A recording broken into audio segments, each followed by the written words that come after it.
mais na condamné esprit eza na katanzem parce que ça mélangé eza na langue kabbalistique si langue kabbalistique auto décortiquer sikoyo donc si langue kabbalistique parce que na kata chanson tout d'abord ko étudier d'abord chanson Amina bande bandeliti na suka on n'a pas mentionné le nom de Jésus-Christ. Même tant que le Dieu, le oui et l'amen, ce n'est pas le nom de Jésus. Il y a un autre qui non plus attendu la langue kabbalistique. Tant que Azol Obelasire, la cabo c'est si bratelébé.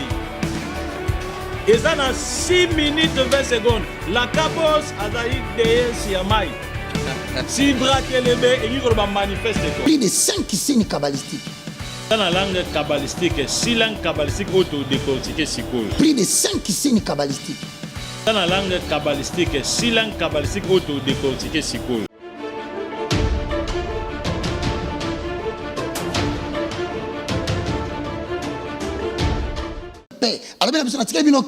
Donc prophétie nyonso, dans Matthieu 5, heureux ceux qui procurent la paix, car le royaume de Dieu est à eux. Donc bisous de continuer la prophétie pour la simple raison que le roi de Salem et le roi de Juda, c'est notre Seigneur Jésus-Christ de Nazareth.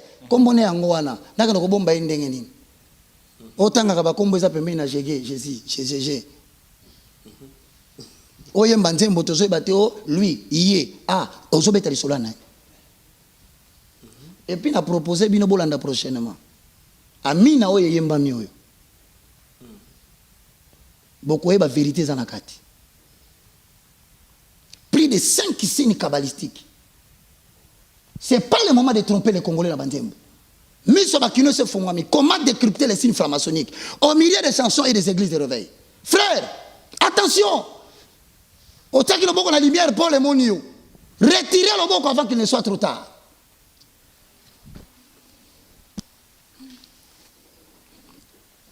Il adviendra dans la suite des temps, et Koyana Mikolo Zolanda, que la montagne de la maison de l'Éternel, ça signifie église.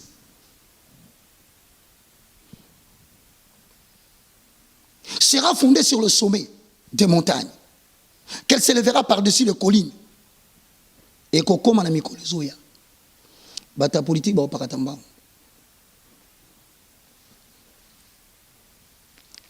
Basoda ba opakatamba. Gouvernement ba opakatamba on a mo konzina ye.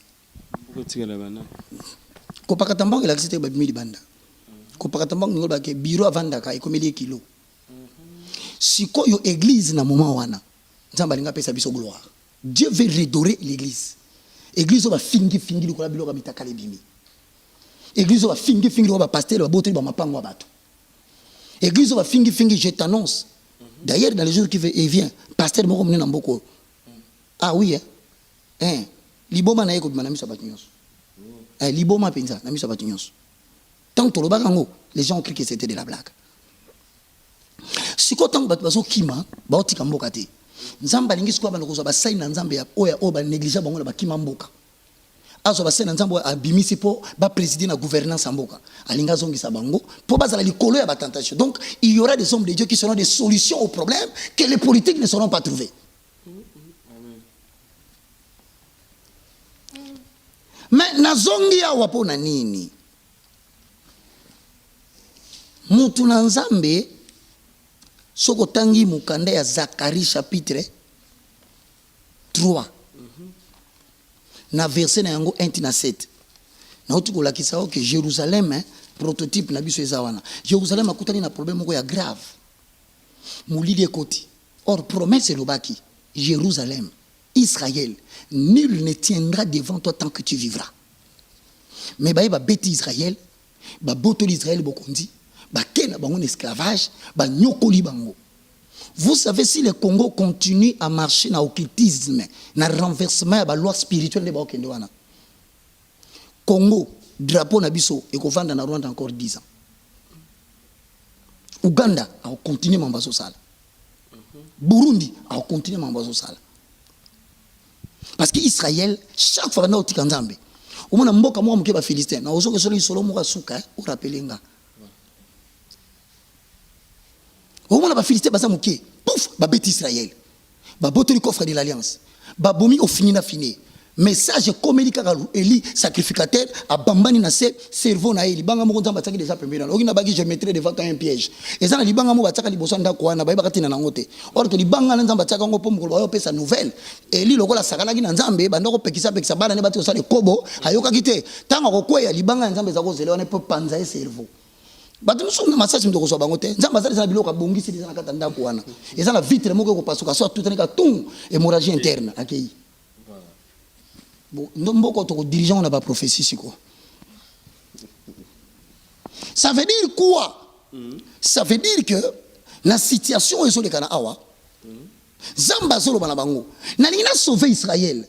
Mais na kobenga peuple moko ya na bando juger bango. Le procès de l'Éternel. La RDC doit se présenter devant le procès. Boye biselanga présidence en tant qu'institution. Boye biselanga gouvernement en tant qu'institution. Boye biselanga sénat na parlement. Sans parler de leur alliance. Lobana bango, le moindre de tout ça lobby. Vous avez un procès avec Dieu cette année. Il va vous diviser entre vous. Tant qu'on a fait la conférence année passée. C'est l'année passée. Si, année passée. Dieu va permettre qu'on traite les alliances, mais au pied d'argile. Boulouka conférence.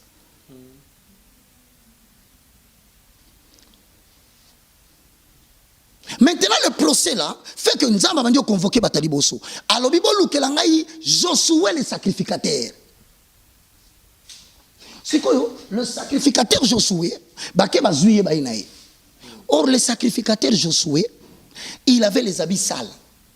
Et ngolo bakina katamboko yo ba pasteur ba koti na kindu ba pasteur ba koti na escroquerie ba koti na magie ba simbiki kisi bazo sala makamba misala mabe nyonso ce que peti nzambe kanda linga bomambo mboka na ngisko na zongela yo na lisolo moko o bango rappeler ndeto aussi sanango.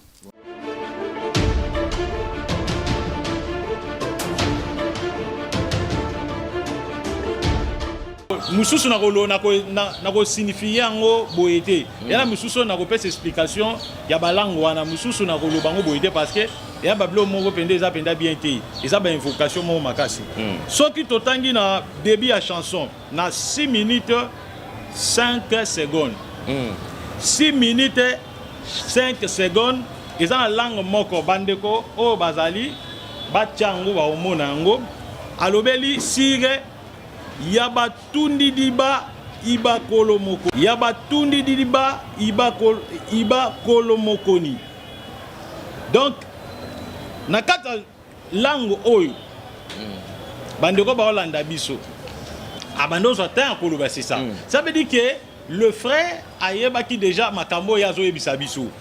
Yaba tundi diba iba kolomokoni. Yaba tundi diba Iba kolomokoni. Cela veut dire que na 3 minutes 5 secondes où ezali langue kabbalistique. Cela veut dire awa azali ko implorer que zembu na ye eyokana. Parce que ce qui otangi na 5 minutes 5 secondes azolo belasi si tatela. Si tatela et puis sokomoni Moana a répété kiango si je me trompe pas 3 ou bien 2 fois. Si tatela ni goloba succès. Ozo comprendre papa. Wana muno nini wana. O ezali langue kabbalistique. Donc batu bako e bango eza langue moko codé. Eza langue moko codé. Diabolique. Eza langue moko diabolique. Si tatela. Ozo comprendre. Donc ya on a dit que bilo mususu na goloba ngote mais bino bokoyoka kaka parce que ezana ba langue ya solo o ya lobi aw ya nzambe mais ezana ba langue kabbalistique o ya lobi pe aw yango yo tangwa molimo tangwa mafuta tangwa bikamwa amina sembola loboko na yo salanga bolamu butalelonga na mona yo elo nina mabeza na kati. Bon, na kata chanson. Le fait que nenga tangi komba Jésus te. Non, na kata chanson eloko oya yembi. Yemoko ayebi pourquoi ayembi yango et puis pourquoi accoder ba langue kabbalistique. Parce que chanson kotala yango apparemment zo mona na spirituel. Mais na kati na yango ezana ba langue oyo yango moni Bible zoloba ne mettez pas foi à tout esprit examiné oyo sengeli batu ba comprendre pourquoi langue wana ezani parce que même apporte pas la zoloba tant muta loba langue interprétation ezate mutane sengeli avanda tant nazo ba keno yo oza musicien olobi ke mutakota ka studio bazwaka temps ya ko sala évaluation ya ko vanda ya ko travailler na ingénieur de son ça veut dire que tant bien les mazolo ba langue ça veut dire ayebi eloko bando bado ezaki déjà écrit azo répéter yango parce que na limite que mutakota na studio abana maman ko lobaka babilo ko na pe ba placer yango jamais parce que tant tozo tanga awa tant tozo lobela si ya batundi di bébé kele ya batundi di bébé kele na 5 minutes 15 secondes na code loko wana na ko lobango awa te mais nga mama likam na ngeza ko bimisa DS o etanga mina kata mai na kata kombo En fait nangi na comprendre De le oui et la mene, le oui et la mene. ce qu'on a na yeba tu es le oui et l'amen donc au lieu de faire voir biso que le col atanga kombo à Jésus parce qu'on sous-entend que c'est lui qui est le oui et l'amen doit être Jésus-Christ. Le fait que atangi kombo ya Jésus-Christ nanzembo oyote elingi kolobane DS wana ne muto azali neti yene mutako kisamaka myo surtout d'après donc cela veut dire que dans ta chanson oyo ngana condamné été mais nazo condamné à langue kabbalistique et puis ba komba ba DS oyo cité na ta chanson. OK, on avance. Même nga tangomba Jésus-Christ était wana. Même sur atanga ki yango mais il faut ka mélanger parce que on a dit que na ba langue solo. Deti rondobolo rondolobo eza langue angélique toyoka on ba baba rondobo baba shinda baba eza ba langue angélique wana quand même na ngana boya ngo mais sikoyo oyo yango nazo ba que non plus atangi ba langue kabbalistique tangu azolo belasire la kabose sibratelebe eza na 6 minutes 20 secondes la kabos azali deye siamai sibratelebe engi koloba manifeste toi ezali mot hébreu la kabos la kabos azali deye OK sibratelebe eza mot hébreu engi koloba manifeste toi bandeko bato batanga kabal juif bako contredire ngate bayebi c'est-à-dire que il est en train d'invoquer cette déesse à se manifester na pana bato bazoyo kanzembo to à se manifester na vie bato ba ko consommer yango to à se manifester par rapport ya ko créer succès tout autour ya nzembo yango to ndengeni yango nazolo bake ye ayebi pourquoi adlobi balango wana donc ngai nakoki ko memango na condamner été mais na lingi pe na faire voir soki ayembaki yango ayebaki yango te ayebango. Vous comprenez? Mondo yebi ndenge zalaka. Eza monde moko soki mutaob dénoncer zolo ba vérité o yebi ndenge ni to sukaka. Yango na zolo ba kino soki ye ayebaki makambo ya zolo ba te, ayebaki makambo ya zolo bengi golo ba buyi. La kabos wana lobaki sibratelebe, la kabos aza DS sibratelebe manifeste toi. Vous comprenez? Donc le frère ayebi eloko ye ayembi na kata chanson. Yango moni bana nzambe esengeli ba prouver expérience.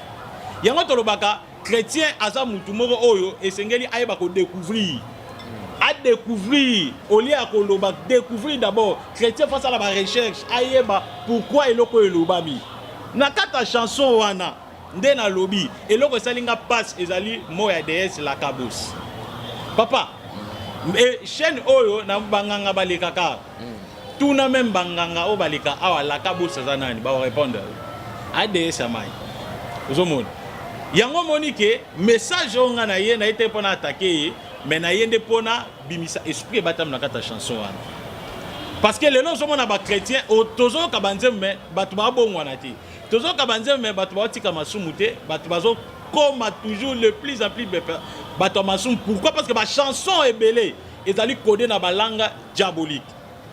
Prophète, avant ou avancer, en fait, il y a des moments lorsque tout le monde a même là-bas église, une personne saisie par le Saint-Esprit en train de s'exprimer. Il parle une langue que personne ne maîtrise.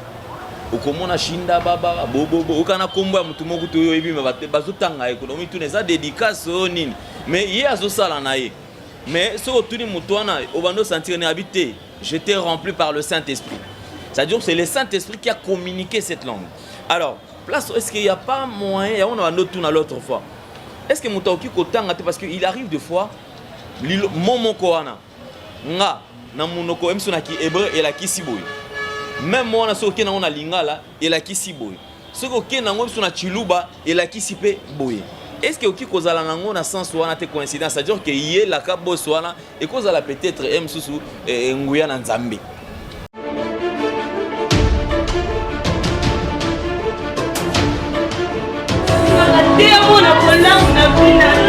Ali olinga na kama na bola na vina ye. Olinga ya